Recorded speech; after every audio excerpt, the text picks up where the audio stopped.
Rio Ali putuskan pergi ke Malaysia usai Clarence Cynthia meninggal. Drummer Noah yakni Rio Ali bakal segera bertolak ke Malaysia usai istrinya Clarence Cynthia meninggal dunia. Diketahui sebelumnya drummer Noah itu sempat berkabung selama beberapa waktu saat istrinya meninggal dunia akibat kanker. Bahkan drummer Noah tersebut acap kali membagikan kenangan bersama sang istri yang kini telah meninggal.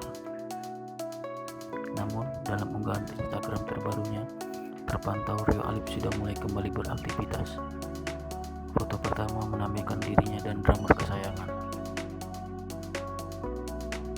Sementara sisanya adalah schedule manggung beberapa waktu ke depan. Satu di antaranya ini jadwal manggung bersama Rosa di Malaysia.